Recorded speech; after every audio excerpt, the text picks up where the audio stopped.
Thanks so much.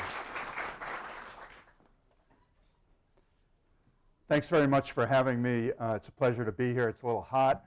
I was at Fenway Park a couple nights ago. It's already starting to get cool in New England. It's a little bracing to be down here. I bring you warm greetings from Red Sox Nation.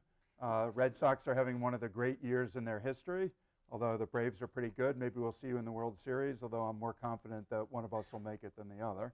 I'm going to talk to you about my book on the making of the Constitution. I want to start by sort of offering 3 reasons why I thought the book was worth doing, and then I'll tell you about 3 different parts of the book that I hope tie together, and I'll talk for about 40 or 45 minutes, and then we'll have time for some questions.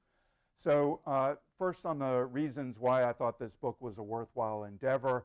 There's a lot, as you may know, written about different aspects of the founding period, but there actually isn't a single volume sort of that covers the whole period from soup to nuts. So from the flaws in the Articles of Confederation, which are part of what led to the Constitution, to the debates at the Philadelphia Convention, to the struggle over ratification between Federalists and Anti-Federalists, and then winding up with the Bill of Rights, which, as you may know, came a couple of years later.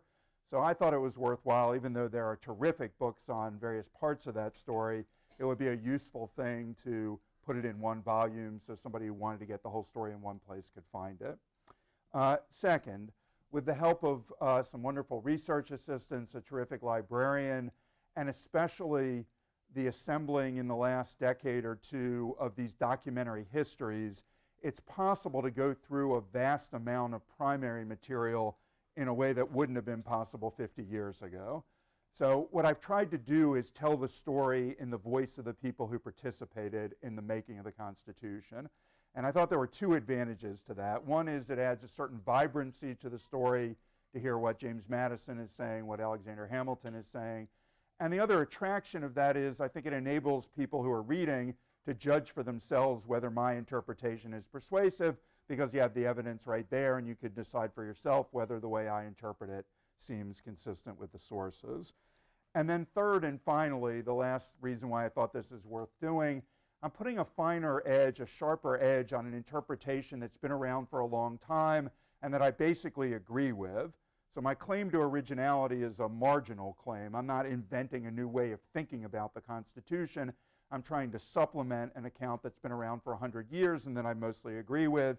And according to that account, the Constitution is a kind of conservative counter-revolution against forces for democracy and redistribution that were set in motion or accelerated by the Revolutionary War. And as I said, I basically agree with that account, but I'm trying to put a sharper edge on it, and I'll explore that a little bit more in the latter parts of the talk. Okay, so that's why I wrote the book. Now what I thought I'd do with you is share 3 different points that are made in the book, which I hope tie together into a coherent talk. First of all, and there are 2 subparts to this first point, lawyers always talk in subparts, I'm going to describe for you 2 ways in which the Constitution is very different from what most Americans anticipated and probably wanted it to be. Way number 1 is that the Constitution is far more nationalizing, by which I mean simply shifting power from the state and local level to the national level. And second, the other striking part of what they did is the extent they went in the direction of constraining democracy or constraining populism. So when I talk about anti-populism or anti-democratic, I'm using those as synonyms. The Constitution actually goes pretty far in the direction of constraining populist influence on government. All right, so that's the first part of the talk. Second point is, after describing the ways in which the Constitution does these things, I want to say something about how the Philadelphia Convention was able to pull this off. Why did the people in Philadelphia do these things? How did they manage to create an environment where it was possible to do these things? And then third, and in some ways to me at least the most interesting, how did they get the country to approve this if, as I've said, they went much further in a nationalizing and anti-populist direction than most Americans wanted? How did they get the country to approve it in a process that was reasonably democratic? Now, I need to say a quick word by way of explaining that. From our perspective today, it was not a very democratic process. Obviously, women were not participating in the process. African Americans, Native Americans were not participating. Even white men who didn't own a certain amount of property were not participating. Doesn't sound very democratic from a 2018 perspective, but from the perspective of comparative history or world history, this is the most participatory enterprise the world had ever seen. Literally, hundreds of thousands of Americans are voting for maybe 1,000 to 2,000 delegates who are going to attend ratifying conventions and express a verdict on whether the Constitution would be approved or not. The world had never seen anything like that before. So again, back to the point, in this fairly participatory process, how could they get the country to approve something that I'm suggesting to you wasn't exactly what the country wanted? So I think that's kind of an interesting puzzle, and I'll wind up there. All right, so I'm going to start by briefly describing the two ways in which the Constitution was different from what most people were anticipating. I'll start with the nationalizing point. First point to note is Constitution gives Congress a virtually unlimited power of taxation. Now that's pretty striking if you compare it to what came before. Under the Articles of Confederation, Congress really had no taxing power whatsoever. It could issue requisitions, but requisitions were basically requests for money, and there was no enforcement mechanism. So Congress would issue a request to the states, we'd need some money to fight the British Redcoats, and the states would either grant the money or they wouldn't, and there's nothing Congress could do, so these were essentially voluntary requests, and you can imagine that not all states were equally forthcoming. So you're going from a system where there's no coercive taxing power to one where there's a virtually unlimited coercing taxing power. There are a lot of places in between where they could have stopped but didn't. Under the Articles, there were proposed amendments, and among those proposed amendments were authorizations to give Congress a limited power to impose import duties, which at the time were seen as kind of the most convenient, least onerous forms of taxation. And I won't go too much into the details. They didn't even approve those amendments. So we've gone from no taxing of power to a proposal for a very limited taxing power to a grant of virtually unlimited taxing power. That's a pretty big shift. Second, with regard to military powers, Congress under the Constitution has virtually unlimited authority to raise an army, to create a navy, and even to call state militias into federal service. Now again, contrast that with what existed under the Articles.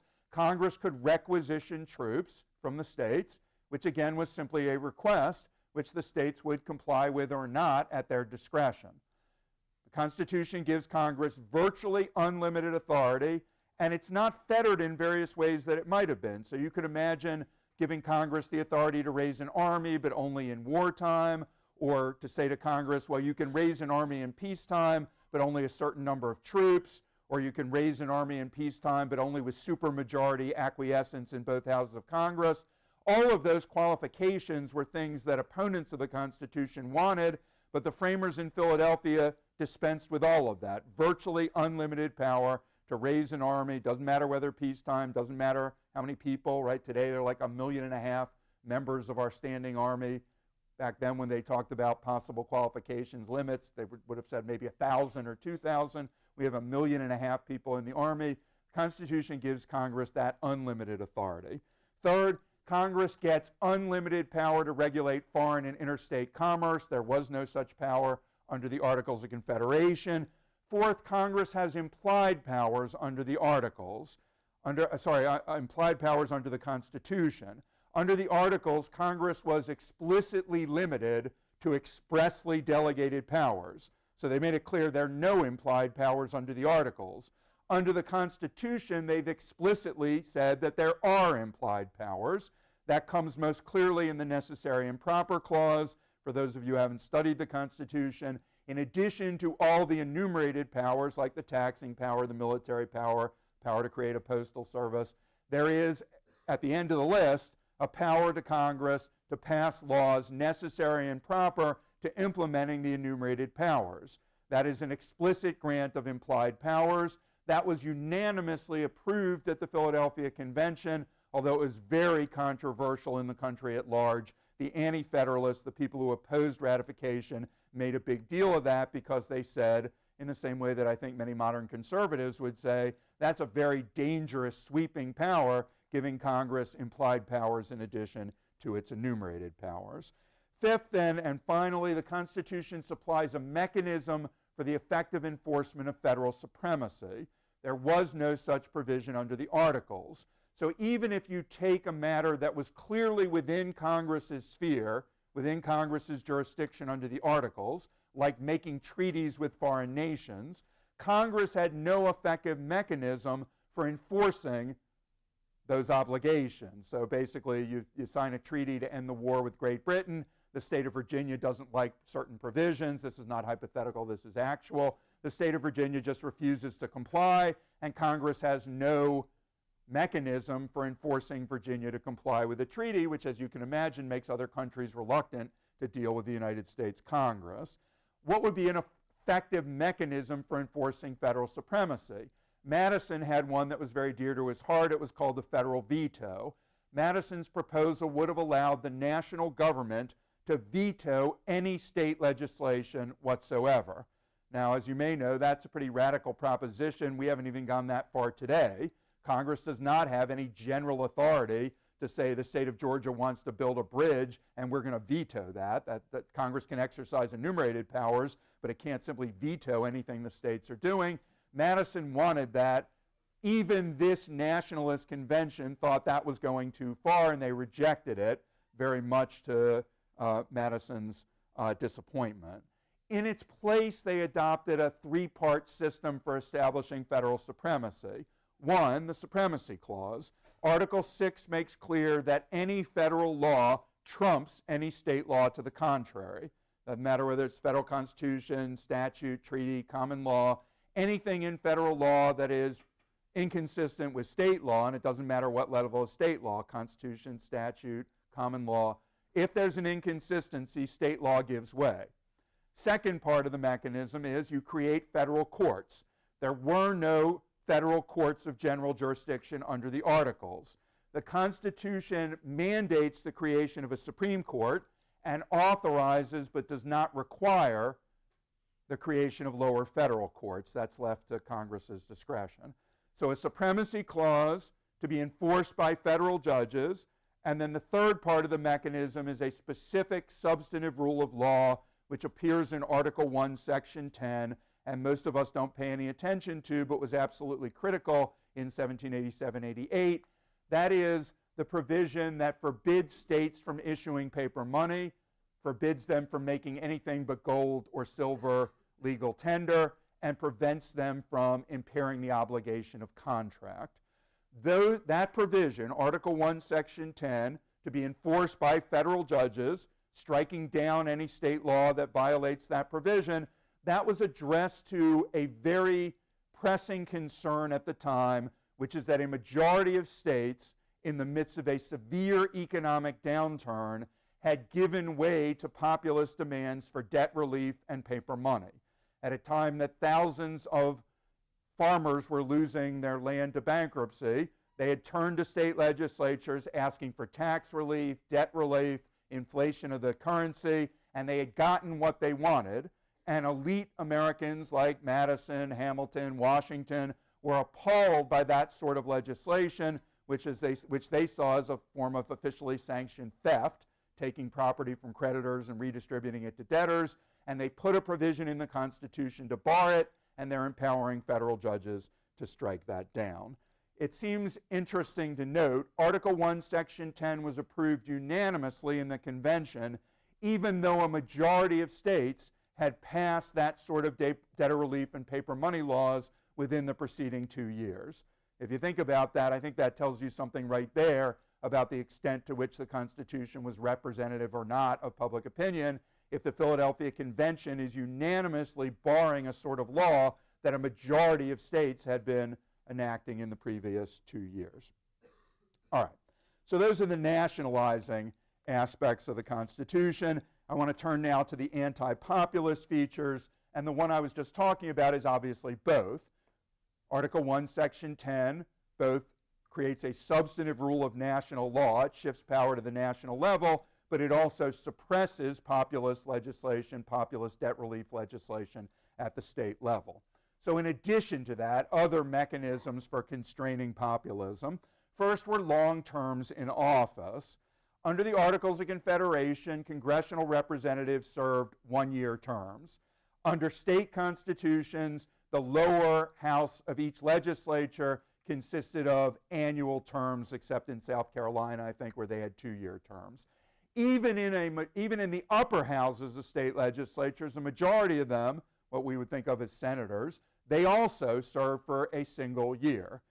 A majority of governors serve for a single year.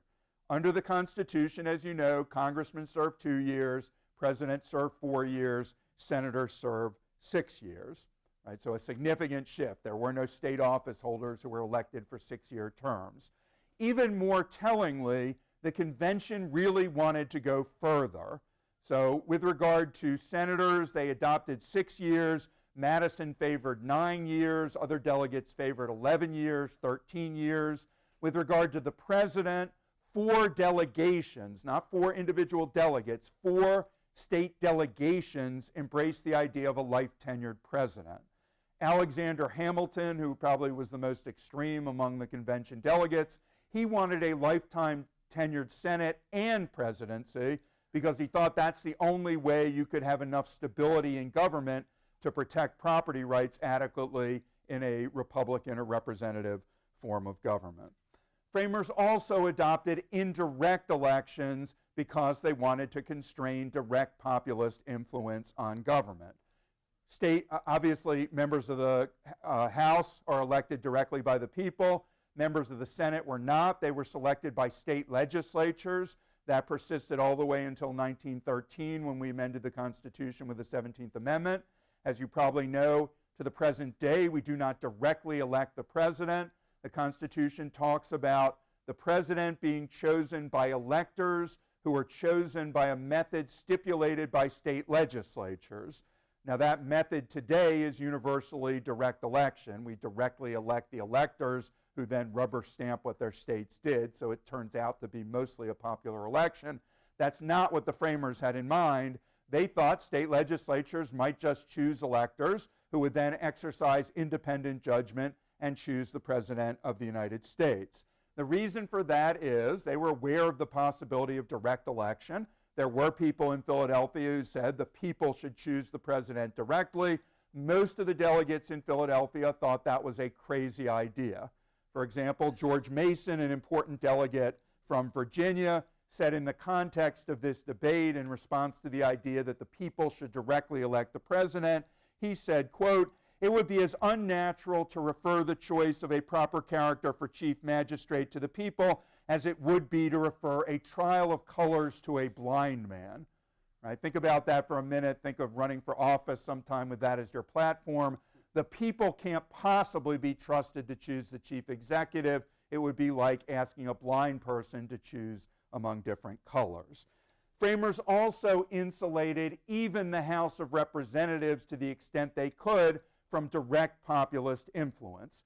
Right? Even the branch that was most directly controlled by the people, they designed it in ways to constrain direct populist influence. For starters, they created a very small House of Representatives. Individual congressional representatives would be elected from large geographic areas, and they would represent very large numbers of constituents. There were 2 points to this. They thought the larger the physical constituency, the larger the number of constituents, the more likely the better sort of people would be elected, by which they meant people with large reputations, often large landowners who are well known in the community. The larger the physical constituency in an era of very primitive transportation and communication, you would inevitably elect the most famous people, the people with the largest reputations, who would be people who were well-born, well-educated, and reasonably affluent. And they also believed the larger the physical constituency, the more room representatives would have to distance themselves from their constituents.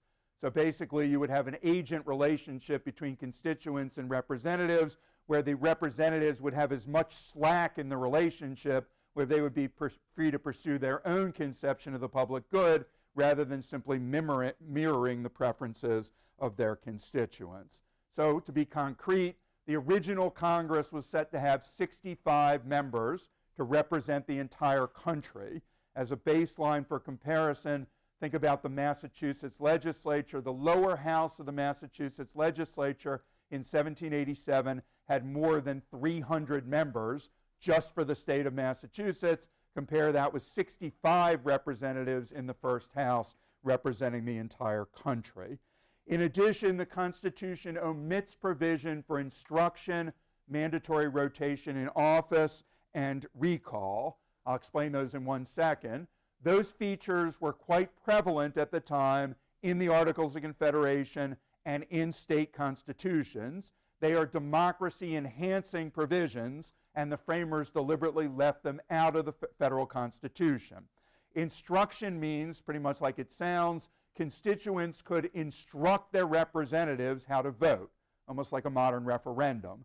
A New England town meeting would say to their representatives in the Massachusetts legislature, we want you to vote this way on taxes, that way on declaring independence, and if the representatives didn't do as instructed, they would be under a moral obligation to resign their offices. Constitution leaves that out.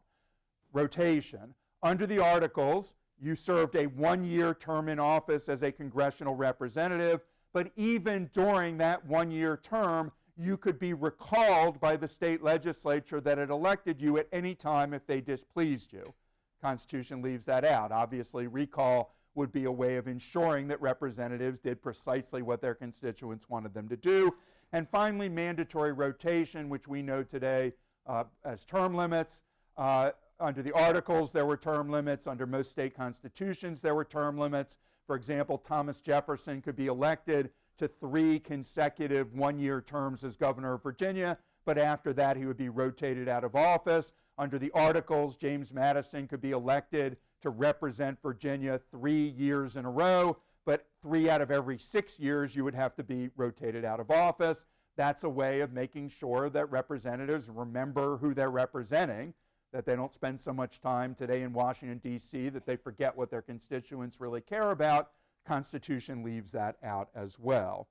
The purpose of the democracy constraining provisions and the omission of the democracy enhancing provisions was to make sure that the federal government would never fall under the sway of the populist impulses that had taken control of so many state legislatures in the 1780s, and in addition, to prevent the states from indulging in these populist impulses as they had been doing in the preceding years. Okay, so that's the first part of what I wanted to talk about. Now let me say some things about the Philadelphia Convention and how it was able to do what it did. One leading contemporary critic of the Constitution said, and I think this is fairly accurate, quote, the democratic and aristocratic parts of the community were disproportionately represented in Philadelphia, and the question is why? Now, I'm going to give you a bunch of discrete speculations, and this is where I mentioned earlier, remember I said I was going to put a finer or sharper edge on the conventional interpretation. I think where I'm doing that is in trying to explain why the Philadelphia Convention did what it did and trying to explain why the country approved this thing that was not necessarily what they had bargained for. Okay, so first explanation. How did state legislatures choose delegates for the Philadelphia Convention? How did the people who showed up in Philadelphia get chosen? In every state but South Carolina, where the governor did the choosing, the state legislatures did the choosing. And I would suggest to you what they mostly did, this wasn't true everywhere, but what they mostly did is they simply picked their most eminent citizens. So if you're Virginia, who do you send to Philadelphia? You send George Washington, you send Edmund Randolph, the governor, you send George Mason, the author of the Virginia Constitution. You simply pick your most eminent citizens. Well, how do you get to be among the most eminent citizens in a state? Usually it's through some sort of national service, whether serving in Congress or serving in the Revolutionary Army. Both of those are profoundly nationalizing experiences. If you had served in the Confederation Congress, you've become acclimated to thinking nationalistically rather than parochially, and serving in the Revolutionary Army was a profoundly nationalizing experience for at least 2 different reasons. One is you are literally fighting a war to create a nation.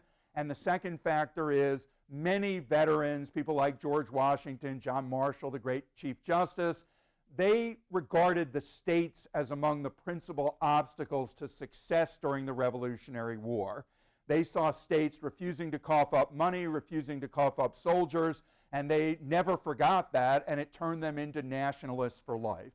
In addition, the most famous citizens, the one with the largest reputations, tend to be well-born, well-educated, and relatively affluent, and those are characteristics which correlate with skepticism about populist influence on government. So simply by choosing their most eminent citizens, they were probably, in a sense, biasing the pool, intentionally or not, in favor of nationalism and anti-populism. Second, opponents of this scheme had no reason to mobilize in advance because they had no way of knowing what would happen in Philadelphia. The main reason for that is the agenda of the Philadelphia Convention largely existed in the mind of one person, James Madison. It's not because Madison was the most famous or accomplished. He was fairly young, 36 years old. He did have a reputation, but nowhere near that of George Washington or Benjamin Franklin or George Mason. The reason why Madison was so important is because he organized his ideas in advance. He coordinated with his fellow delegates to present a scheme which became the starting blueprint of the Philadelphia Convention. Madison researched the flaws in the Articles of Confederation and state constitutions. He looked at the history of modern and ancient confederacies. He came up with a bunch of ideas, proposed remedies for the flaws in the Articles. He got his fellow Virginians to show up early in Philadelphia. They coordinated with the Pennsylvania delegates, conveniently all of whom lived in Philadelphia. And so the delegates of the two largest and most influential states coordinated on a plan which was submitted to the Constitution and became its working outline. So simply by virtue of coordinating in that way, they influenced where the convention started. And of course, they didn't get everything they wanted, but where you end up is influenced by where you start. Third, some delegates who were appointed, about 8 or 10, didn't go and ended up becoming leading opponents of ratification. So here we're talking about people like Patrick Henry of Virginia, Richard Henry Lee of Virginia, Samuel Chase of Maryland. They and several others were appointed by their legislatures but turned down the invitation to attend. Now, that's an interesting question. Why did they turn it down? We don't have tremendous information, and in some cases, even the information we have, there's some reason to question it. It's a fairly small sample size, so it's dangerous to generalize too much. So here's a bit of speculation, which I admit is speculation. Maybe these people didn't go to Philadelphia because what they thought was going to happen wasn't of great interest to them, which was a mildly nationalizing project to give Congress some form of limited taxing power, some power to regulate interstate and foreign commerce. And what they never dreamed would happen was a vastly nationalizing anti-populist project. If they'd known that was what was going to happen, maybe they would have gone to fight against it. They did fight against it once it was unveiled by the convention, but not knowing or suspecting that's what would be the agenda, they didn't have much interest in going. Fourth point, there was a decision by some delegates who did go, but opposed the nationalizing anti-populist agenda to leave early. Now, their calculation, which is always a plausible calculation, but I think in this case probably turned out to be wrong, they thought if we leave early, we can delegitimize the enterprise. And there is an sense in which they might have been able to do that to some extent. But when you leave early, you also ensure that the enterprise is going to move even further in the direction you oppose. And I think in retrospect, it was a mistake for Lansing and Yates, the New York delegates, Luther and Martin from Maryland. It was a mistake for them to walk out simply because they didn't like the direction the convention was trending. Two more points. Fifth, they made the critical decision to close the doors of the convention. The Philadelphia Convention met behind closed doors, meaning most importantly, there were not newspaper reporters there writing down what was said and then publishing it in the newspaper. Now, they had good reasons for closing the doors. Madison said later, and this is plausible, that if they had had public galleries, they never would have gotten a constitution written. However, there are two important consequences of closing the doors. One is they liberate the delegates to take extreme positions. The sort of positions that Alexander Hamilton was inclined to take in Philadelphia would have destroyed a political career if there was a political reporter there taking dictation and then publishing the remarks. So it liberated them to be even more nationalist and anti-democratic.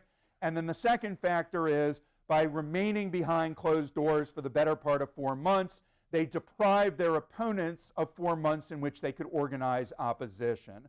And in an era of very rudimentary transportation and communication, for the anti-federalists, the opponents of the Constitution, to lose 4 months in which to organize their forces was a big deal.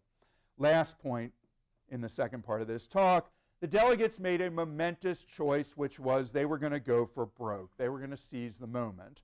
In correspondence leading up to the convention, Madison and Washington had been pleasantly surprised that they agreed with one another that the convention should not pursue what they called temporizing expedients. They weren't interested in incremental reform. They thought this might be our last opportunity to get the sort of radical reform that we think is necessary for good government at the national level. So when Edmund Randolph, who is the governor of Virginia, presents Madison's blueprint, which was known as the Virginia Plan, this is what he said, according to Madison's notes, which are our best record of what happened in Philadelphia. This is what Randolph said. He, Randolph, would not, as far as depended on him, leave anything that seemed necessary undone. The present moment is favorable and is probably the last that will offer. Right? They decided to go for broke, thinking they wouldn't have another opportunity, and if they simply pursued incremental reform, that's all they were ever going to get, and that's not what they thought was necessary. They thought something more dramatic was necessary. All right, so the last part of the talk then, how did they get this thing ratified that, if I'm right, was quite different from what most people expected or wanted from the Philadelphia Convention? First point I want to make is simply a point of emphasis. It's not an explanation. I'll get to the explanations in a second. This was an incredibly closely fought contest. It's a mistake to think it was inevitable the Constitution would be approved. 2 states initially rejected ratification. That's Rhode Island and North Carolina. New Hampshire probably would have rejected ratification, but Federalists deftly managed to adjourn the convention before it could vote, postponing the vote for several months, and they faced more favorable circumstances when New Hampshire reconvened its ratifying convention. In addition, the vote of 3 of the 5 largest states was so close that it's easy to imagine the outcome being different. Virginia ratified by 89 to 79, New York ratified by 30 to 27, and Massachusetts ratified by 187 to 168. Those are very small margins of victory. Those are 3 of the 5 largest states. If 1 or even 2 of them had rejected the Constitution, it's not clear that the Union could have survived, even had the requisite 9 states approved, because it would have been very difficult to have a Union without Virginia, for example, which was by far the largest, wealthiest, and most important state, and also would have divided the country in half if Virginia had decided not to join. All right, how did this happen? Federalists, first of all, had a number of advantages. It wasn't entirely a fair fight. To some extent, the system was biased in favor of the Federalists, who were the ones pursuing ratification. First, there was malapportionment in some state ratifying conventions, especially South Carolina, that worked strongly in the favor of the Federalists. In South Carolina, 20% of the population, and now we're talking about white males who are large landholders, these are the slave-holding coastal elite who are literally the wealthiest men in the country. They are 20% of the population along the Atlantic seaboard. They elect 60% of the conventions to the ratifying convention because the ratifying convention simply reproduces the malapportionment of the state legislature. Right? It's not a mystery why this happens. Population starts out along the seaboard, moves from east to west, but because people are rarely altruistic with regard to political power, the Eastern elite never gave up their power by agreeing to reapportionment. So 20% of the population chooses 60% of the delegates, and that 20% were the most avid supporters of ratification. It turns out support for the Constitution diminishes as you move east to west, from the seaboard to the frontier. The malapportionment in South Carolina was so extreme that most historians agree if you'd had a referendum, one person, one vote, South Carolina probably would have rejected ratification, yet the ratifying convention approved by a margin of 2-1. That's how severe the malapportionment was. Second, the press overwhelmingly favored ratification. 90% of Americans lived outside of cities in 1787-88, but for obvious reasons, newspapers were published almost entirely within cities, and the two main economic engines of newspapers are subscribers and advertisers, and both of those groups were overwhelmingly pro-Constitution. This meant in some states, anti-federalists had a hard time even getting their essays published in the newspapers. In the words of Adnis Burke, who was a leading anti-federalist in South Carolina, quote, "The whole weight and influence of the press was on the side of the Constitution." There are about 90 newspapers being published in the country in 1787-88. Only 12 of those 90 published any significant amount of anti-federalist literature. Third point, several conventions were held in coastal cities. South Carolina meets in Charleston, not in Columbia. Pennsylvania meets in Philadelphia, not in Lancaster. Massachusetts meets in Boston, not in Worcester. Many of the conventions met in coastal cities where support for the Constitution was almost universal across class lines.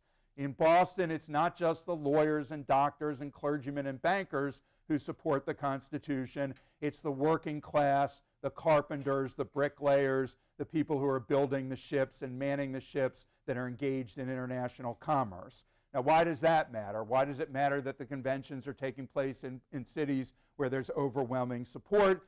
It has an effect both inside and outside of the ratifying conventions. Every ratifying convention was open to the public, unlike the Philadelphia Convention. Every ratifying convention is open to the public. This was a form of entertainment at a time that there wasn't a lot of public entertainment.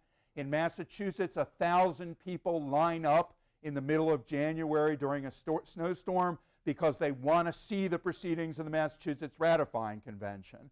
They have to shift the venue twice to find the biggest church in Boston because there's so many people who want to attend. Well, these people all support ratification.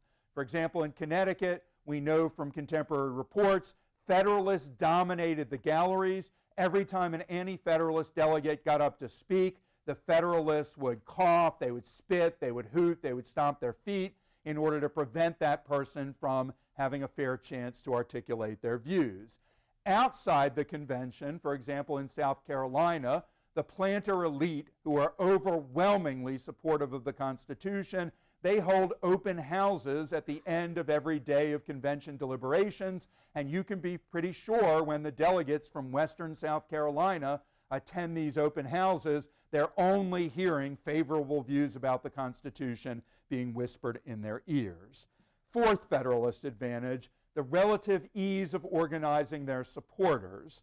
Now, there's nothing sinister, there's no conspiracy here. It's simply because Federalist support is strongest in cities and along the coast. And in 1787, by far the most efficient form of transportation is by boat, not by land. Anti-Federalists are stronger as you move westward, and they are stronger as you move into the back country, areas that are remote from good roads and from cities. That simply means that the Federalists will have an easier time organizing their supporters. If you imagine a world in which half the country supports the Constitution and half opposes, which I think is roughly what most historians calculate to be accurate, the Federalists will win, especially if the debate takes place pretty quickly, because they have an organizing advantage. Fifth, the better sort, and both sides referred to them that way, although the Federalists genuinely believed these people were better, whereas the anti-Federalists were being sardonic when they used the term better sort. You think you're better, but you're not really better. the well-educated, well-born, relatively affluent elite. They were overwhelmingly supportive of ratification everywhere but Virginia, where, interestingly, the elite was divided down the middle. But everywhere else, the lawyers and the bankers and the clergymen tended to be very supportive of the Constitution, which gave the Federalists a significant oratorical advantage in those ratifying conventions where people came with genuinely open minds. Right? There's no way backwoods farmers who had not been classically educated could quote Cicero in the original Latin. They were a little bit intimidated by their better educated and more oratorically gifted opponents, and sometimes that had a real effect. So, for example, in Massachusetts, Amos Singletary, one of the leading anti-federalists, complained of, quote, these lawyers and men of learning, and you have to understand his voice is dripping with sarcasm when he says this, these lawyers and men of learning and moneyed men that talk so finely and gloss over matters so smoothly to make us poor illiterate people swallow down the pill. Amos Singletary is educated, bright, he's not illiterate. He is saying, you lawyers, you think you're better than us, you think you're going to pull a fast one on us, but we know that if you're supporting the Constitution, we probably ought to be opposing it simply because you and us don't tend to think eye to eye on most political issues. 6, the last of the Federalist advantages, and this is a huge one, Article 7 of the Constitution. Article 7 provides that once 9 states have approved the Constitution, it goes into effect for those 9 states, and the other states can choose to join or they can stay out of the Union. Under the Articles, any amendments required unanimous ratification. Under the Constitution, Article 7, 9 states can put the system into operation, but they can only bind themselves. Now you might say, but that still is unanimity. No state can be bound against its consent, but the Federalists understood that the 4 final states to ratify actually would be under enormous pressure to do so. Once 9 states ratified, the remaining 4 states, while in theory were free to choose to agree or not, would in practice be coerced. They would be denied federal military protection if they were not part of the Union. They would be subjected to trade discrimination like they're a foreign nation. Right? You, Rhode Island, you're not part of the Union, we're going to impose discriminatory tariffs against you. And they would be cut out of all the important decisions to be made by the first Congress, including really important things like where you're going to put the national capital, which was worth a vast sum of money to whichever city was lucky enough to get it, and also other important things like whether you'd have a Bill of Rights. So what happened is once 9 states ratified, the other 4 states actually had very little choice but to come along. They just changed the rules. Everybody assumed that under the Articles it was explicit. Amendments required unanimity. Everybody assumed that whatever came out of the Philadelphia Convention would also require unanimity. The framers just changed the rules and hoped they could get away with it, and they did, and it turned out that was an enormous advantage. Once 9 states ratified, the other 4 states felt like they had no choice. All right, now one more point about anti-federalist disadvantages and then miscalculations, and then I'll wrap up. I think the Federalists also benefited because anti-federalists, especially in New York and Virginia, made a mistake. The anti-federalists in those states seemed to think that delay would be useful to them, maybe because it would enable them to organize their supporters. But in New York and Massachusetts, delay turned out to be fatal. Not Massachusetts, in New York and Virginia, those states didn't hold their ratifying conventions until June 1788. That's 9 months after the Philadelphia Convention ended.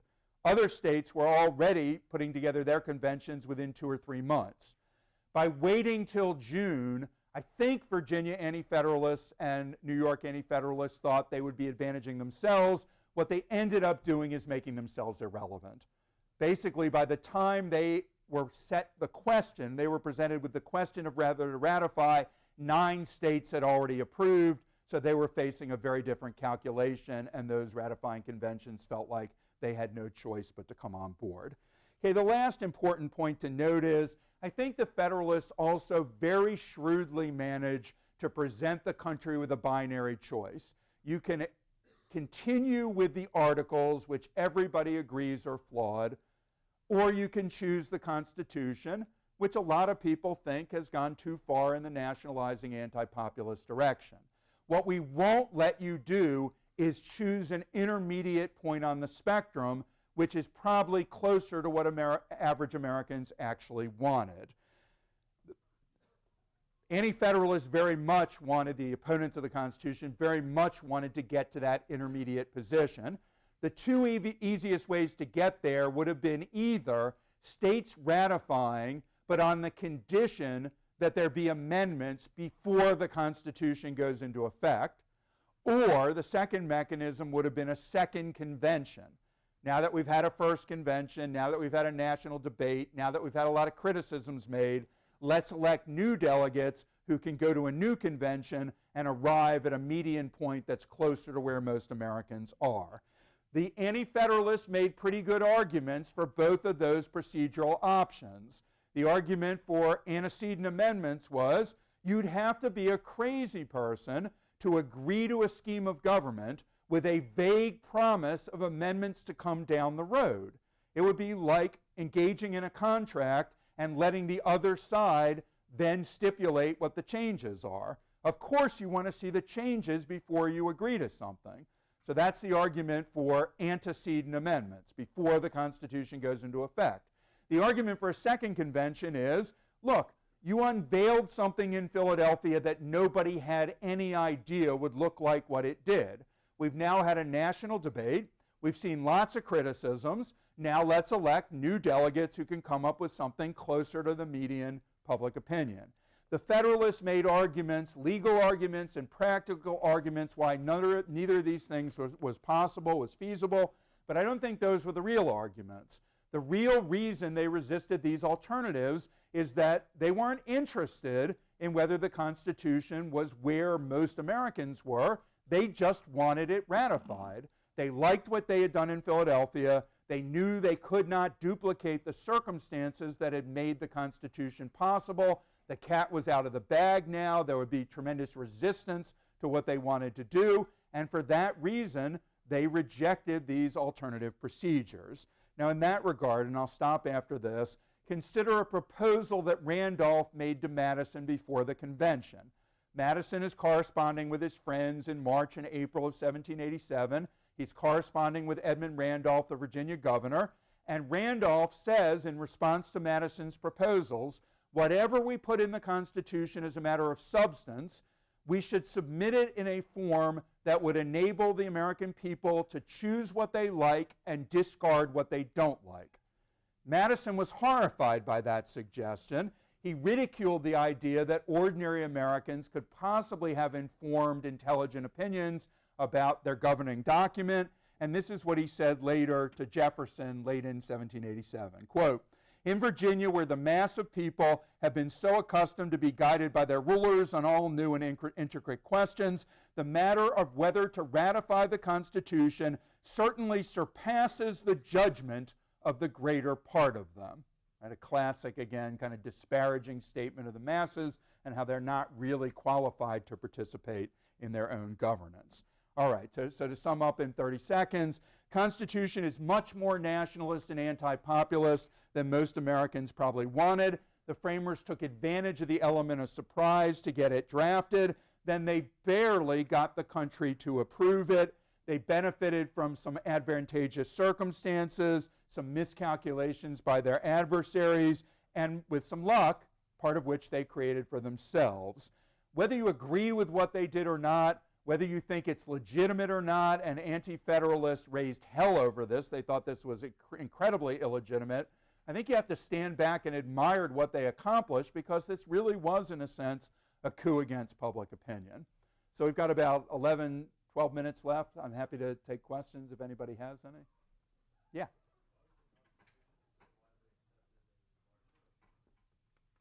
Why was it so widely accepted? And I missed the last couple words.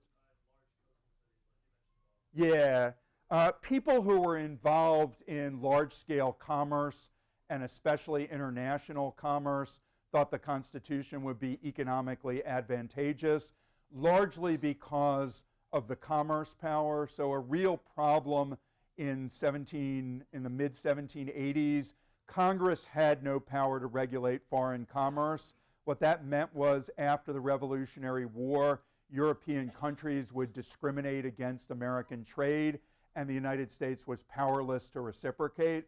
So Britain, for example, would cut Massachusetts cod fishermen out of trade with Great Britain. They would now take their codfish from Canada, which was still part of the British Empire, and the United States couldn't do what you would naturally want to do in a trade situation, which is if you discriminate against our trade, we're going to discriminate against yours. So anybody who was involved in international trade would have seen the Constitution as a step in the right direction. Probably those are also the people who would have liked an American Navy that could protect them, for example, from Mediterranean pirates who were seizing American ships and holding Americans ransom in the mid-1780s. And the way to create a military was to have a strong taxing power and the power to borrow money, and the federal government couldn't do that.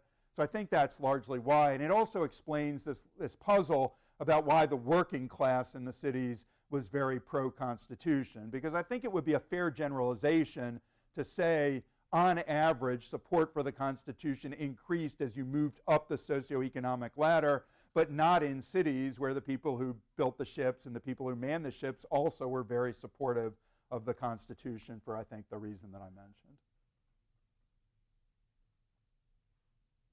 Am I missing some? Yeah.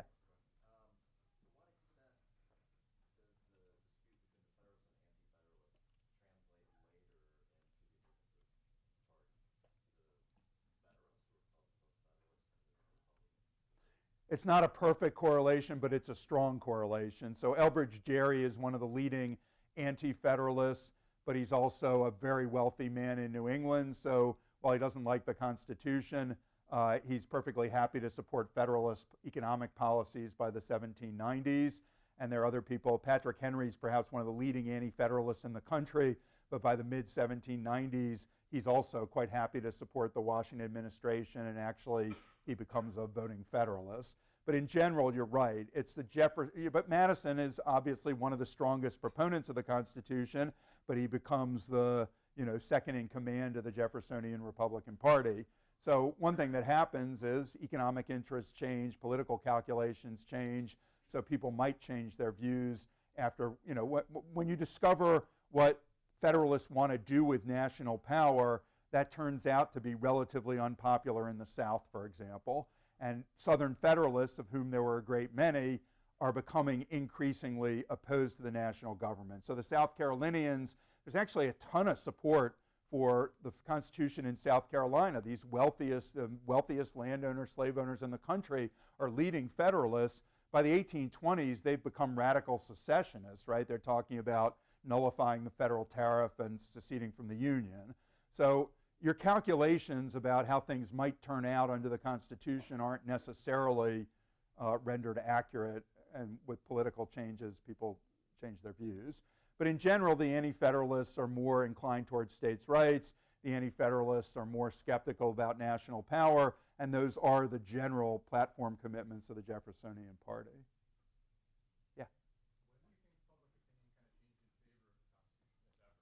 Yeah, it's a really interesting question. So one thing that happens that's quite noticeable is about half the country opposed the Constitution, but once the Constitution was ratified, legitimacy objections, which had been prevalent in the ratifying contest, right? Anti-Federalists were constantly saying, where did you get the power to hold a convention? Where did you get the power to authorize conventions of the people? Right? Under the Articles, the changes had to be ratified by state legislatures that were acting unanimously. Under the Constitution, you have special conventions elected by the people. Nobody had ever heard of that before. Where did you get that? You moved away from unanimity.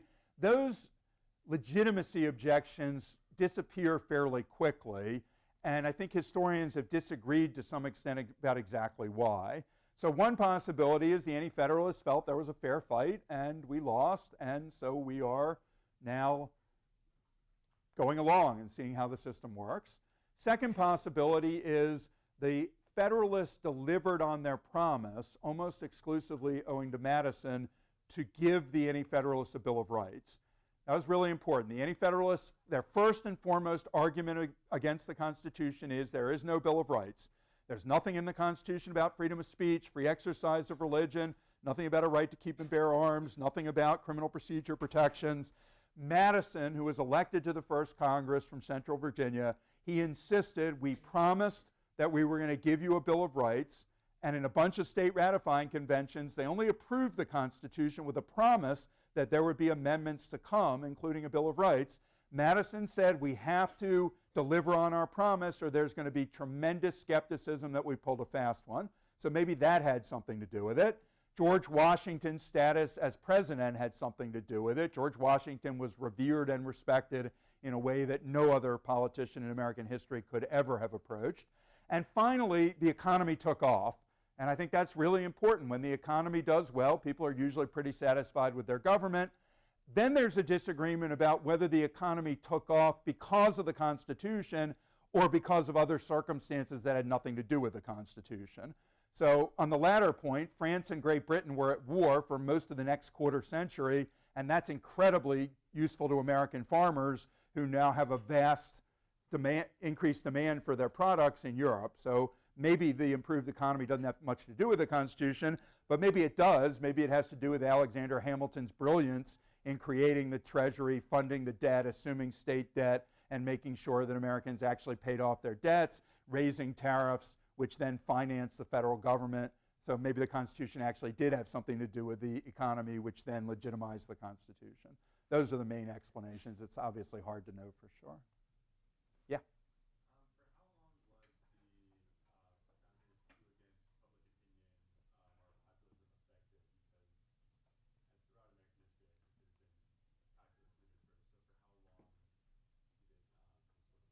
Yeah, that's a really interesting question. The answer is, in some ways it was very effective, and in some ways it was not very effective, and it's almost accidental which one is which.